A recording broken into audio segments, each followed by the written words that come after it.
apply a force in the middle, it's not going to rotate. When we're looking at this force in this line, we're looking at the center line of it. Would you rotate this way? Yes, but we're only looking at the, There's rotation. Axis of CD. There's rotation off this. yeah, we're not talking about this rotation, we're just talking about right now this rotation. Right, so you're talking about a pole, right? So if I have a pole, Because it seems like it would rotate because it's hitting that enable circle. But then it's on a moment. okay, are you CME. talking about my example or are you talking about what's right there? Okay, this line, this force AB goes right through line CD. So it can't cause CD to rotate at all. We're talking about the rotation of around CD. It could pull it, it could rotate it in a different way, but it's not going to rotate in that direction. I got your question now. Okay, so what David is saying,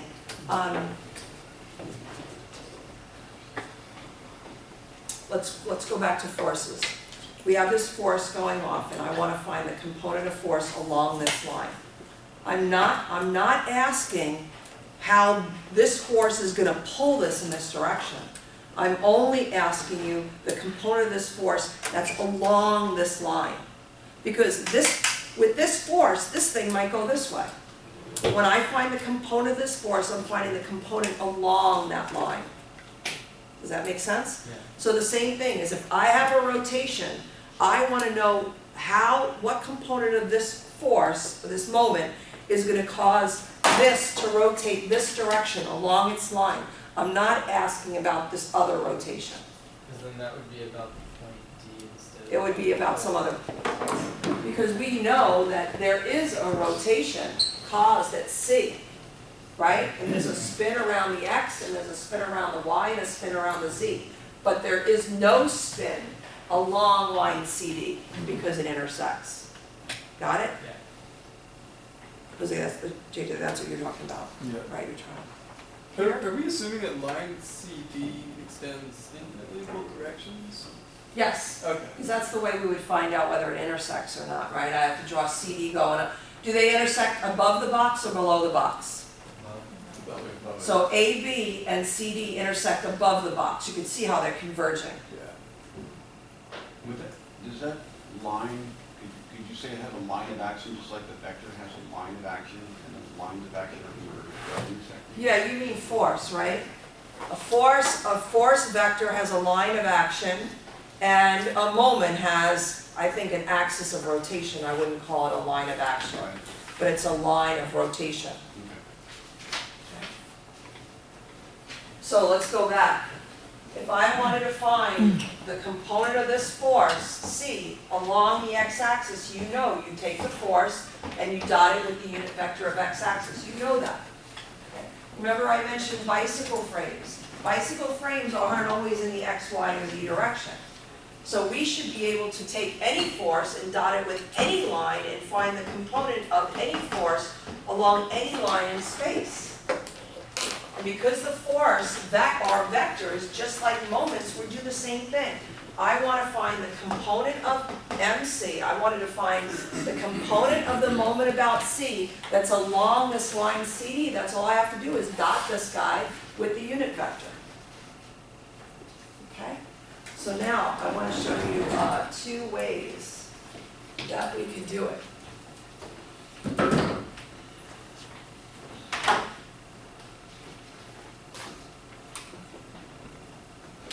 So we had,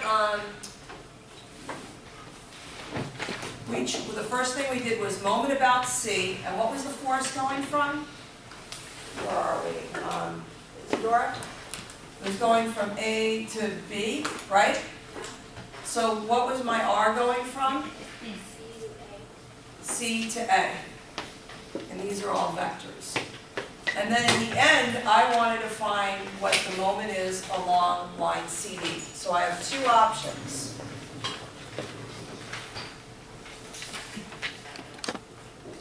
Option 1, the first step was to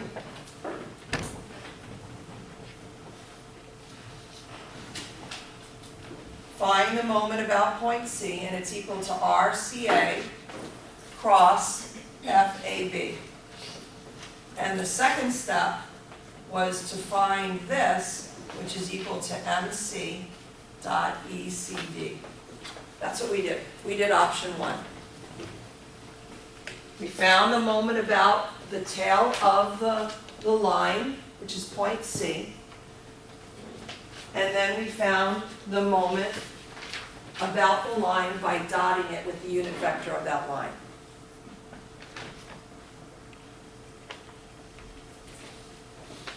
The other option, option 2, is to go straight ahead and find this moment, which is R, CA, cross FAB, and dot it with ECD. And the way we do that is we use a determinant. ECDX, ECDY, ECDZ, RCAX, RCAY, RCAZ, and FABX, FABY, and FABC.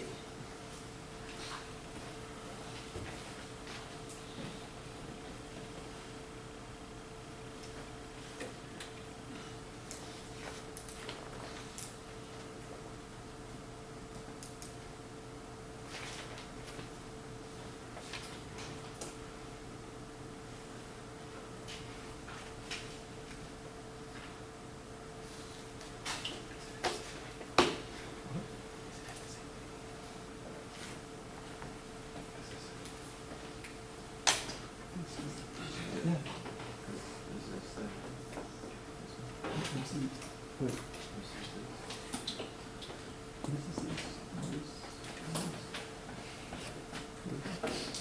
Yeah, I'm saying this is the part.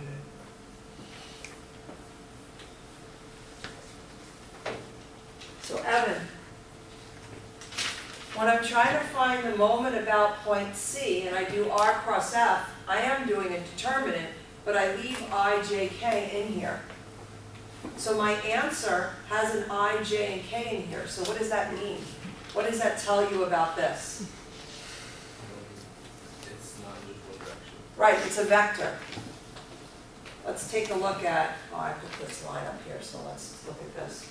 Okay, Evan, to go over here now, if I'm trying to take this value, these two vectors, cross them, and then dot it with the unit vector, and the unit vector is not, there's no I, J, and K anymore, what kind of value am I going to get? Scalar. I'm going to get a scalar. So was I correct when I put a little vector symbol over this? No, because I'm getting a scalar value. And that means the same thing here, right? Tara, when I take the moment about C, which is a vector, and I dot it with the unit vector of CD, do I get a scalar or a vector? Scalar, so I should not have put my little vector symbol here. This turns out to be a vector.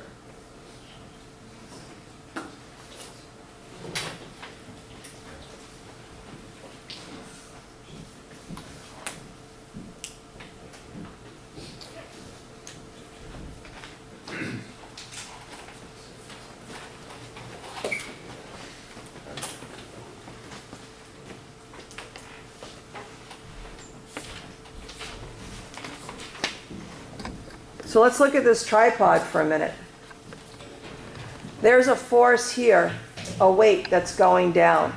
And if you want to say it's actually distributed, part of the weight of the camcorder's here, part of the weight's here, and it's causing something. And I want to know, what moment does it create about this point over here? Well, I could take this force, and I could cross it with R cross F, so it would be R from here to here, because I'm trying to find the moment about this point. So the moment about this point is going to be R from here to here, crossed with the force vector. And I'm going to calculate an X, Y, and Z component of the moment right here. But I don't care what the X, Y, and Z component of the moment is here. What I care about, I want to know the spin about this line. I don't care how it's going to spin in the X, Y, or Z. I want to know if it's going to cause a rotation along this bar. So it's important for me to not only be able to calculate a moment with the x, y, and z components, but it's also important for me to be able to calculate a moment along any line in space. Does that make sense? Okay? Because ultimately, I'm going to have to choose the material and the geometry of this tripod. And the only way I could accurately choose the material and the geometry is to know what moment it has to withstand and what force it has to withstand. So I need to know what moment it's being subjected to here.